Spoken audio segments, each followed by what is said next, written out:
What's up, process safety leaders? This is Joel Ponce with Safe Energy Ops, and I'm here with Felipe Rendon, our co-founder. How are you doing, Felipe? Great, Joel. How are you? Good, good. So we're gonna dive deep into the Streamline Defect Elimination cheat sheet. Now, this is the last step of our Empower phase, and we're gonna discuss really how this helps your team and how it empowers them to actually tackle down and get to the root cause and actually, defect eliminate, right? Eliminate the defects that are causing these process safety risks, these process safety events. And by streamlining it, the hope is to actually eliminate dev frustration. And so if you're a process safety leader, I'm sure you've had these conversations with your team members. Maybe there's, policy overwhelm. They're not sure on how to actually get items closed effectively. And by no means we want to skip a step. That is not the idea at all. But the idea is to make it effective for our sites to actually eliminate the root cause issues that are causing defects in your plant. So as a process safety leader, a couple of common struggles you've seen is, what we've seen is the same workflow process is applied to all solutions. Now, it depends on what the root cause issue is and the problem at hand, but there may be low risk tasks that do not necessarily need as big as a complex of a process that drive frustration, right? And so that's one thing to ponder about. The other piece is around field personnel lacking the knowledge of workflow processes. There's different sites, different corporation sizes, and different workflows. But if we're constantly changing how workflow is supposed to be done, that could drive frustration. And so that's something to think about when you are coaching your sites as a process safety leader to eliminate defects, right? And then maybe the field personnel is not encouraged to solve defects. Maybe they're worn down, they're overwhelmed. And so we're going to discuss, and I'll let Felipe here discuss the main 3 steps that we found that works, that helps sites, whether you're a process safety manager, a site ops manager, or an engineer. We're all process safety leaders. We want to make sure that we're helping the sites streamline their defect elimination. So, Felipe, if you don't mind, maybe talk us through the main core 3 steps to help the sites streamline their defect elimination. Yeah, sure, Joel. So, step 1 is to develop that streamlined workflow process. Now, the key that we want to stress here, the caveat, if you will, to everything we're talking about in the streamlined defect elimination step is that what we're aiming at here is for the workflow process for getting something corrected that does not involve a change in design, does not involve a heavy technical input requirement, something that's lower risk, non-engineered.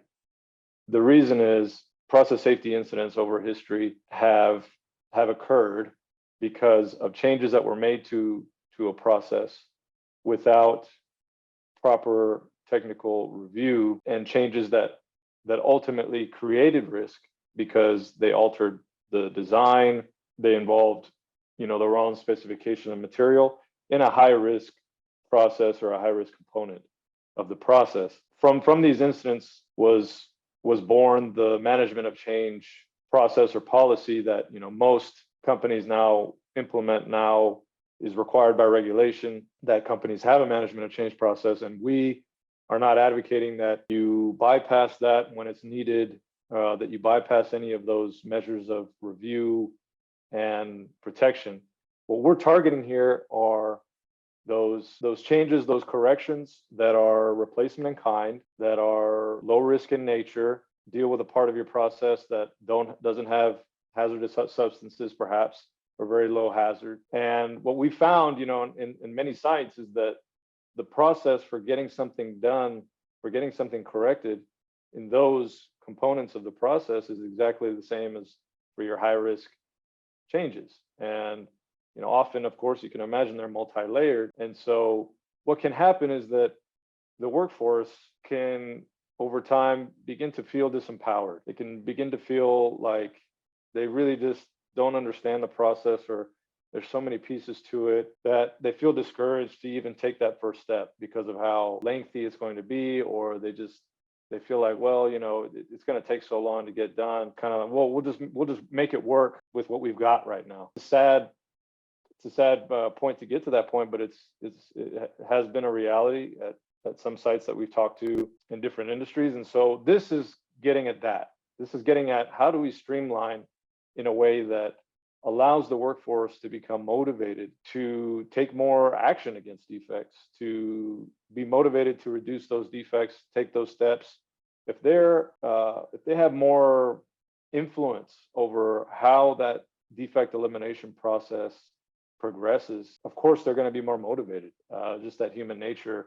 If I can make a difference, if I feel like I can make a difference, I'm more motivated to do so. So step one is just about figuring out how that streamlined workflow process can work for your site. What is the field of applicability? What is it going to apply to? Where are you going to set your boundaries to make sure that you're not inducing risk? What is that streamlined workflow process going to look like? And it's going to maximize field personnel authority. And as I mentioned before, you want to make sure that you keep your technical reviews intact where they need to be held firm. Defect elimination can really be streamlined is in areas like procurement, planning and scheduling of the activity itself. Those pieces don't have to do with the technical review, but they are an integral part of how quickly an activity gets done and how many layers there are to identifying the defect to when it's actually being solved in the field. And so the procurement, planning, scheduling components are really areas we believe can be looked at closely and tackled for optimization, for streamlining, thin out the layers as best you can, and give personnel more authority, more ability to progress the solutions. Step two is about training the site personnel on the new streamlined workflow processes. Naturally, once you create them, you're going to want to train the workforce, make sure they're aware of what they are, what the changes are. And again, this should motivate them to see that, hey, I can make a bigger difference, I can make a bigger impact. And it should foster a sense of ownership and responsibility for progressing solutions along the workflows.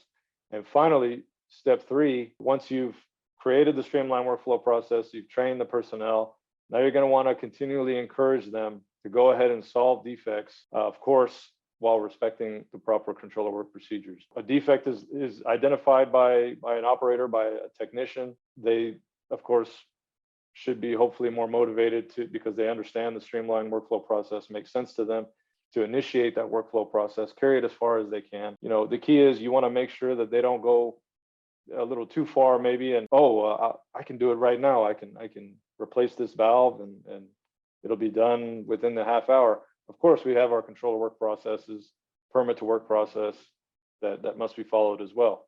But you know, hopefully now you've fostered an environment where the workforce feels empowered, which is why this is the last step here in the empower phase, to take these defects into their own hands. And now you have more people looking at defects and more people solving defects than just one small group that it might have been funneled down to that really understood what the workflow processes were. And of course, were tasked with the burden because of solving defects themselves, because they were the only ones who really understood the workflow processes. Now, hopefully you spread out that responsibility and that authority, and you have now by nature more people looking for defects and solving them.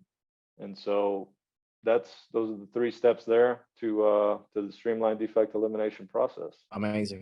Thanks for covering those, Felipe. And for our audience, we want to make sure that you understand that this is only step number 6 in our 9-step process safety leadership framework that we break down in our 100% free challenge. Let me show you what that looks like.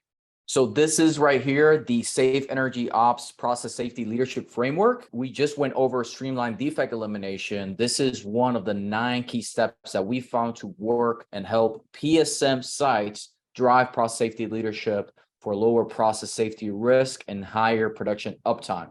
You can join our 100% free challenge where you can actually go through exercise, get your Safe Energy Ops Ready assessment completed, do that with your site, download all of these steps, the cheat sheets, and this is where you go to the URL, make sure that we have a link here.